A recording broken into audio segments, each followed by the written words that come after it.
Bismillahirrahmanirrahim. Dear all, Assalamu alaikum. I hope you all will be fine. Class, today we will discuss about the reaction of alkene, and that is addition of hypohalous acid. आज हम देखेंगे कि hypohalous acid को हम alkyne में किस तरह से ऐड करवाते हैं, एडिशन कैसे होती है और उसके रिजल्ट में हमारे पास प्रोडक्ट क्या आती है। ठीक है, तो यहाँ पर हमारे पास पीछे हम लोग बेटा डिस्कस कर चुके हैं एडिशन ऑफ हेलोजन एसिड्स। आज हम डिस्कस करने जा रहे हैं हाइपोहेलस एसिड। हाइपोहेलस एसिड का जनरल फार्मूला होता है HOX, यानी इसमें हाइड्रोजन और हेलोजन के साथ साथ, यानी जैसा कि पीछे हम लोगों ने पढ़ा था हेलोजन एसिड में ऑक्सीजन एटम भी जब होती है तो हम उसको हाइपोहेलस एसिड कहते हैं। If the halogenation of an alkene is carried out in an aqueous solution, halo alcohol is formed called हेलोहाइड्रन।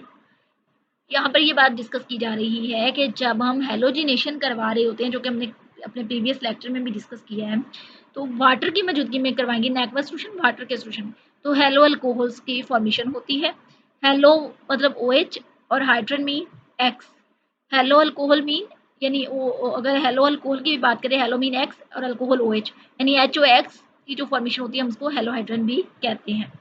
In this reaction molecules of the solvent becomes reactant too, हम क्योंकि यहाँ पे सॉल्वेंट यूज कर रहे हैं aqueous solvent, तो जो aqueous solvent क्योंकि वाटर की मौजूदगी में वाटर वाले सॉल्यूशंस को कहते हैं, तो यहाँ पर जो वाटर होगा जो एज ए सॉल्वेंट यूज करें वो भी एज अ रिएक्टेंट यूज करेगा और रिएक्शन शो करेगा।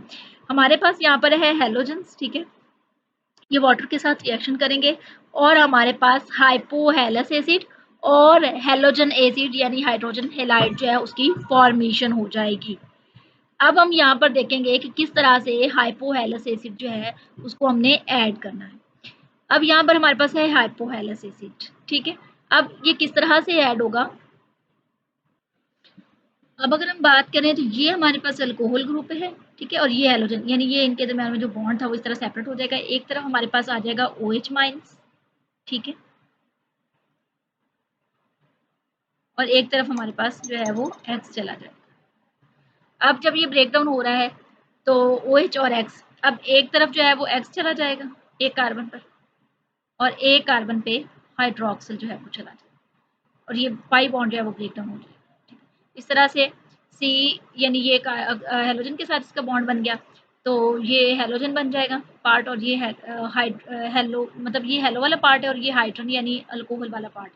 इस तरह से ये हमारे पास हेलोहाइड्रोजन की फॉर्मेशन हो जाती है as a result of addition of hypohalous acid if we carry out halogenation in the presence of an aqueous solution, and the solvent will act as a reactant and it will react to। Next class जो हम discuss करेंगे इसका reaction वो है oxidation reaction, यानी addition of oxygen. Oxidation का क्या mean होता है, एडिशन ऑफ ऑक्सीजन। तो आज हम ऑक्सीडेशन रिएक्शन में addition of oxygen simple reaction पढ़ेंगे। Alkenes when mixed with oxygen or air and passed over a silver oxide catalyst at high temperature and pressure add an atom of oxygen to form epoxides, यानी जब हम alkyne में oxygen का molecule add करवाएंगे तो ये जो alkyne है it convert into epoxide, epoxide में कन्वर्ट हो जाती है। एपोक्साइड एक साइक्लिक स्ट्रक्चर होता है ईथर की तरह, इसमें ऑक्सीजन जो होता है वो अटैच होता है उन कार्बन के साथ, ज्वाइन हो जाता है। अब इसमें कंडीशन क्या है कि हमने सिल्वर ऑक्साइड लेना है, टेम्परेचर हमारे पास 300 सेल्सियस है, तो ये जो ऑक्सीजन है ये यहाँ पर आके ये पाई बॉन्ड ब्रेक डाउन होगा, ये ऑक्सीजन यहाँ पर और इस तरह से ये यहाँ पर बन के मतलब अटैच होगा और क्या बनाएगा, हमारे पास बन जाएगा एपोक्साइड्स। हम इसको इथाइलिन ऑक्साइड भी कहते हैं और इथाइलिन एपोक्साइड्स भी कहते हैं, क्योंकि ये एपोक्साइड एक क्लास ऑफ फैमिली है इधर की, साइक्लिक स्ट्रक्चर में ऑक्सीजन जो है वो अटैच होती है, हम इसको कहते हैं एपोक्साइड। तो सिंपली फॉर्मेशन से उसकी फॉर्मेशन हो जाती है। अब यहाँ पर देखें ये तो था सिमेट्रिकल, ये अनसिमेट्रिकल है, इसमें कैसे ऐड होगा, इन कौन कौन सी कार्बन के दरमियान, इन दो कार्बन के दरमियान में अटैच होना है इसने, ठीक है।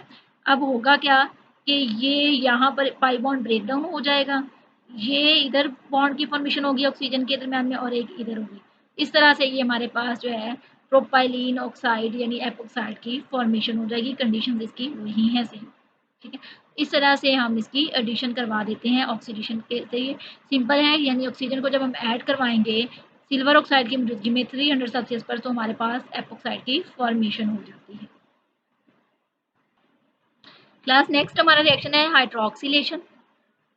Hydroxylation when alkenes are treated with mild oxidizing reagent like dilute 1% alkaline KMnO4 potassium permanganate solution 1% alkaline लेना है हमें, ठीक है। इसको हम बेयर्स रिएजेंट भी कहते हैं। आपको ये एमसीक्यूज भी आ सकता है शॉर्ट क्वेश्चन में, what is the Baeyer reagent?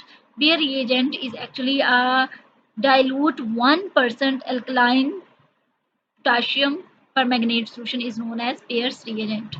At low temperature, hydroxylation of double bond occurs, resulting in the formation of dihydroxy compound known as vicinal glycol. हमारे पास जो प्रोडक्ट आती है वो ग्लाइकोल होती है, वेसिनल ग्लाइकोल यानी ethylene glycol.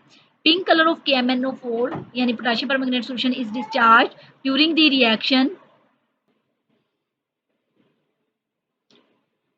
During the reaction, it is also a test for the presence of unsaturation in the molecule. हम इसको भी एनालिटिकल पर्पस में यूज़ करते हैं, जैसा कि पीछे हम लोग डिस्कस कर चुके हैं। ब्रोमीन टेस्ट जो है और हाइड्रोजनेशन रिएक्शन है कि उसमें हम जो है वो अनसेचुरेशन के लिए चेक करते हैं। इसको भी हम जो है वो इस टेस्ट को भी जो है वो अनसेचुरेशन स्पेशली जो है वो डबल बॉन्ड के लिए टेस्ट करते हैं, ठीक है। अब ये हमारे पास हमने अल्कीन लिया है, KMnO4 की मौजूदगी में रिएक्शन होगा, ठीक है। वाटर इसमें मतलब एज अ सॉल्वेंट यूज़ कर रहे हैं, कोल्ड मतलब कंडीशन है, ठीक है, डाइल्यूट सॉल्यूशन था। अच्छा, अब जब ये रिएक्शन होगा तो इसमें जो है ये हमारे पास जस्ट इन्होंने मतलब रिएक्शन दिखाया, मैकेनिज्म आपके सिलेबस में इंक्लूड नहीं है, हम उस सिलेबस को ज़्यादा डिस्कस नहीं करेंगे। असल में होता क्या है, ये जब अटैचमेंट होती है ना तो पहले ये जो MnO4 पार्ट होता है ना, MnO4 माइनस, ये यहाँ पर आके अटैच होता है, फिर बाद में जो है वो इसकी ऑक्सीडेशन होती है और ये OH ग्रुप जो है वो बन जाता है। लेकिन आपके क्योंकि सिलेबस में वो मैकेनिज्म इन्वॉल्व नहीं है तो हम उसकी बात नहीं करेंगे। हम सिंपल ये बात बताएंगे मैं आपको कि जब इसमें हाइड्रोक्सिल अल्कीन में डबल बॉन्ड होता है यहाँ पर और यहाँ पर हाइड्रोक्सल ग्रुप जो है वो ऐड हो जाते हैं, इसको हम कहते हैं इथाइलिन ग्लाइकोल, ठीक है। और मैंगनीज डाइऑक्साइड बनती है और पोटाशियम हाइड्रोक्साइड हमारे पास इसकी फॉर्मेशन हो जाती है। अच्छा क्लास, इसमें ये है कि जब हम इस टेस्ट को परफॉर्म करते हैं ना सेचुरेशन के लिए टेस्ट, स्पेशली इसमें अब ऑलिफेनिक चेक करने के लिए, यानी इसमें कार्बन कार्बन डबल बॉन्ड है या नहीं, तो उस वक्त हमारे पास अगर प्रोडक्ट इथाइलिन ग्लाइकोल आती है तो इसका मतलब है कि ये रिएक्शन जो है वो इसमें कार्बन कार्बन डबल बॉन्ड मौजूद है इस कंपाउंड से। इस तरह ये टेस्ट जो है वो हम एनालिटिकल एनालिसिस में यूटिलाइज करते हैं चेक करने के लिए इसमें डबल बॉन्ड है या नहीं है, ठीक है। तो जब भी अगर बिलफर्ज अगर कोई ऐसा कंपाउंड है, अननोन कंपाउंड है, हम उसकी एनालिसिस कर रहे हैं और उसमें कार्बन का अनसैचुरेशन नहीं है तो ये रिएक्शन शो नहीं करेगा। इसी वजह से यहाँ पे लिखा हुआ है the pink colour of KMnO4 solution is discharge during the reaction. अगर डिस्चार्ज हो जाता है तो फिर इसका मीन है कि अनसैचुरेशन है, और अगर ये इसमें डबल बॉन्ड नहीं होगा तो इसका कलर डिस्चार्ज नहीं होगा, वही कलर रहेगा और रिएक्शन ही नहीं होगा, ठीक है। Class, next we will discuss about the combustion. Alkenes burn in air with luminous flame and produce carbon dioxide and water vapors. Alkyne जब कंबस्टन मीन होता है, कंबस्ट करना मतलब जलाना, जलने का अमल। और कंबस्टन में मैंने आपको अल्केन्स की कंबस्टन बड़ी डिटेल से करवाई है बेटा, उसमें मैंने आपको बताया था कि जो कार्बन कार्बन बॉन्ड्स होते हैं ना एक्चुअली ये ब्रेक डाउन होते हैं कार्बन हाइड्रोजन, और जब वो बॉन्ड ब्रेक डाउन होते हैं क्योंकि एक्सोथर्मिक रिएक्शन होता है तो हीट रिलीज होती है, तो ठीक है। और जो हमारे पास प्रोडक्ट बन जाती है वो कार्बन जो रिलीज हो रही है वो ऑक्सीजन के साथ रिएक्शन करके कार्बन डाइऑक्साइड, और जो हाइड्रोजन के एटम रिलीज होंगे वो मिलकर जो है वो वाटर बना लेंगे। तो हमारे पास एंड प्रोडक्ट जो कंबस्टन की आती है मतलब अल्केन्स या अल्कीन्स के लिहाज से वो हमारे पास कार्बन डाइऑक्साइड और वाटर आती है। Ethene form a highly explosive mixture with air और ऑक्सीजन, यानी इसमें एक्सप्लोसिव किस्म का मतलब बनाती है, धमाकेदार होता है और हीट बहुत ज़्यादा रिलीज होती है। ये हमारे पास इथीन दिखाई गई है, CH2 double bond CH2। Oxygen का जब रिएक्शन होता है तो कार्बन डाइऑक्साइड वाटर और प्लस हीट जो है वो हमारे पास रिलीज होती है, और हम इस हीट को डिफरेंट पर्पज़ के लिए ऑनवर्ड इस्तेमाल करते हैं, ठीक है। तो ये हमारा था आज का बेटा टॉपिक, जिसमें हमने ऑक्सीडेशन को डिस्कस किया है और उसकी डिफरेंट टाइप्स पढ़ी हैं। नेक्स्ट हम मजीद ऑक्सीडेशन को ही कैरी आउट करेंगे और इसका डिफरेंट रिएक्शन जो है वो हम उसको डिस्कस करेंगे नेक्स्ट वाले लेक्चर में। अपना ख्याल रखिए बेटा और इन रिएक्शंस को पढ़िए, इनकी बार बार प्रैक्टिस करें, ठीक है। जो चीज़ समझ में नहीं आए वो आप मुझसे व्हाट्सएप ग्रुप में जो है वो पूछ सकते हैं। आप यहाँ पर अपने कमेंट्स में लिख सकते हैं अपने क्वेश्चंस, मैं जो है वो पढ़ के आपको आंसर इसके दे दूँ। अपना ख्याल रखिए। ओके, अल्लाह हाफिज़।